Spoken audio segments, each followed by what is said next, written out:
नमस्कार मित्रमैत्रिणींनो, श्री स्वामी समर्थ.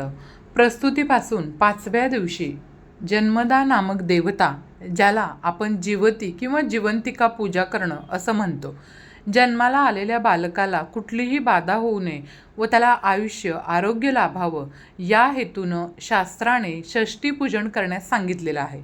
बाळाला उदंड निरोगी आयुष्य लाभो, त्याला आयुष्यभर भाग्याची साथ राहो आणि त्याच्या नशिबी एक सुखी समृद्ध आणि समाधानी दीर्घायुष्य येवो यासाठी हा विधी केला जातो. सटवाई ही बालकांचं भविष्यलेखन करणारी देवता आहे असा हिंदू लोकांत समज आहे. या देवी सटवी, षष्ठी देवता असंही म्हणतात. सर्वसाधारणपणे बालक अथवा बालिकेचे जन्माचे 6व्या दिवशी या देवीची पूजा करण्यात येते.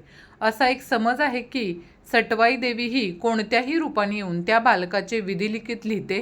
एक कोरा पांढरा कागद व टाक पेन पूजेच्या ठिकाणी ठेवलं जातं. बहुतेक ठिकाणी ही पूजा बाळाच्या जन्मानंतर 5व्या दिवशी सायंकाळी करतात. घरातील ज्येष्ठ स्त्रिया ही पूजा करतात. या पूजेबाबत प्रत्येक ठिकाणाप्रमाणे मतभिन्नता आढळून येते. तर या पूजेची पूजाविधी कशी करायची ते आपण या ठिकाणी पाहणार आहोत.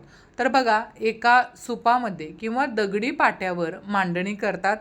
5 विड्याची पानं मांडून त्यावरती सुपाऱ्या, नाणी, खारीक, बदाम, हळकुंड ठेवावेत. नैवेद्यासाठी वरण भात, तूप, कढी, पुरणपोळी असा बेत करावा. षष्ठी देवतेची म्हणजे जीवितीची सुवर्ण प्रतिमा आणून तिचीही पूजा करावी.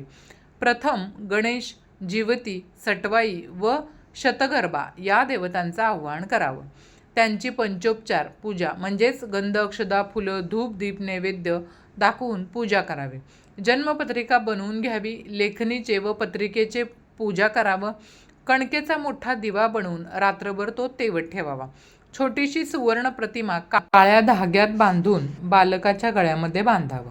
पूजेच्या दुसऱ्या दिवशी देवताचं विसर्जन करावं आणि दानधर्म करावा.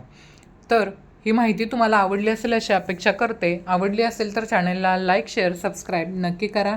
धन्यवाद. श्री स्वामी समर्थ. जय जय स्वामी समर्थ.